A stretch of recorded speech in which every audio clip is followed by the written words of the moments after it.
দেখো কি বলবো, বাড়ির বয়স্ক মানুষ এক গাবলা মাংস নিয়ে বসেছে।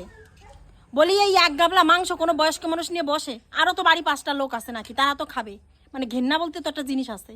কিভাবে মাংসর গাবলাটা নিয়ে বসেছে, ইচ্ছে খুশি নিয়ে খাবে, যেইটা ভালো লাগবে সেটা নিয়ে খাবে। আমি যে এত কষ্ট করে রান্না করেছি, আমারও তো একটা কষ্ট আছে না? যত খুশি রান্না খাবে। তোর মারে খাওয়া, দেখো দেখো কিভাবে বলতেছে, আমারে দেওয়া লাগবে না।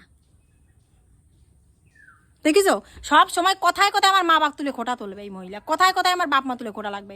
আমার মা খায় না, আমার মা তোমারই খায় না, তোমার মতন অত গলা না, খাওয়ার নলা না আমার মার। আমার মা অত খাই করে না, ঠিক আছে? যত ঢং। এই এক গাবলা মাংস দেখো কি সুন্দর রান্না করছি, খাটিয়ে বেটিয়ে বাটি রান্না করছে, স্যান করে আসতে পারি না, গাবলাটা নিয়ে বসে পড়ছে।